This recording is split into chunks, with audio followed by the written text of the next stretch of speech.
These first 4 days of Lent, beginning on Ash Wednesday and running up through the end of this week, are kind of like the orientation, if you will, to Lent. They kind of set the traditional themes of our Lenten observances, and of course focusing upon those main practices, if you will, observances of prayer, fasting, and almsgiving.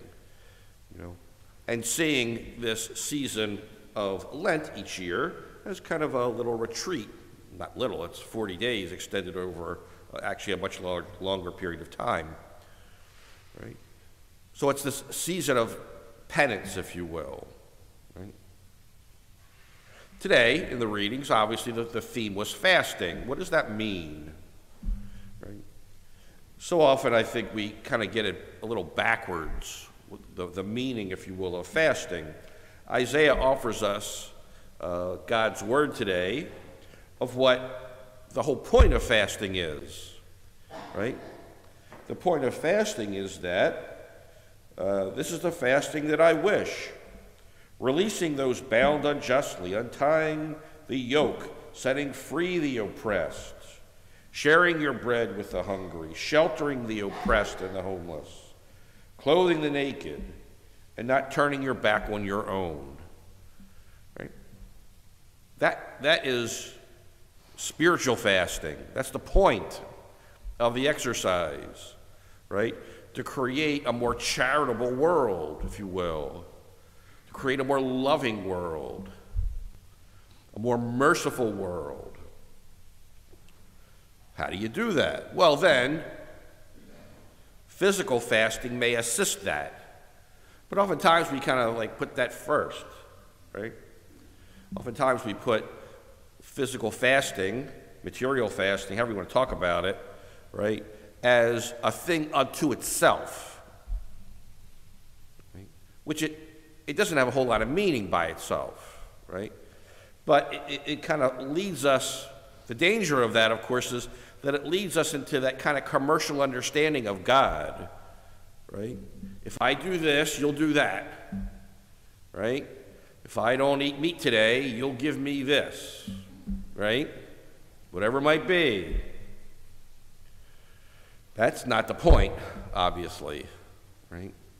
And indeed, this is something that was part of the reflection of the earliest days of the church. In the earliest days of the church, the earliest days of the church, how did you become a saint? Get martyred, right? That was how you became a saint. Well, after a while, you couldn't get martyred if you want to, right? You couldn't find anybody to kill you for your faith because everybody was at least legally a Christian. Well, then now what do? This was a real question, right?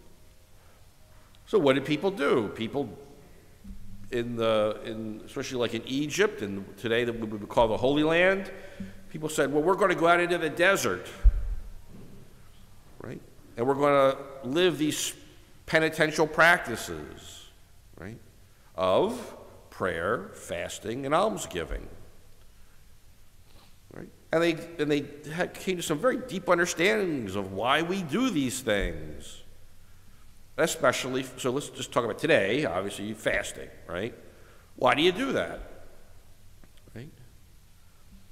Let's talk about, for the moment, fasting from food. Because as we read from these readings, you can fast from all kinds of things. It doesn't have to be food. It could be all kinds of things, but let's just do food, right? So what happens when you do that? Well, you get hungry. Right? You're aware, this is important, you're aware of the emptiness inside of you. Well, there you go. Now you've hit the jackpot. Indeed, there should be an emptiness within ourselves because that's where God lives, right?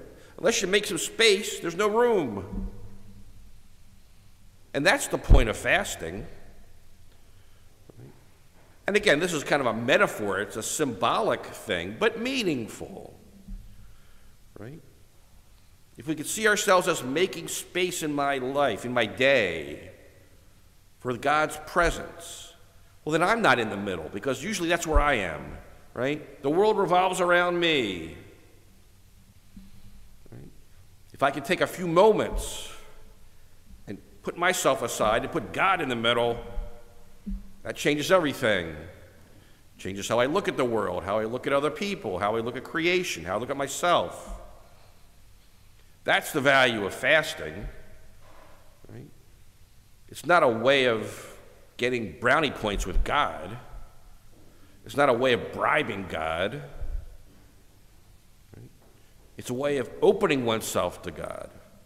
And hence, fasting could be almost anything. And in fact, if I could make a suggestion, right? This is just a thought. This is a pet peeve of modern culture, right? When the aliens come, right, right, and dig us all up someday, right? After we're gone, what are they going to find? People like this. Right? That's what you want to fast from. Try it for an hour. Don't touch that thing for an hour. You're going to be anxious for a while. You're going to be antsy. After a while, though, there'll be a space for God. Not to pick on that. It could be anything. Back in the day, it was the TV, right? Nobody watches TV anymore. We're all studying the phone. You see the point. We all have the things that we need to fast from in order to make space for God. In this orientation phase of Lent, hopefully we can reflect upon that a little bit. How do we need to fast? And hopefully the Lord will give us the grace to do it.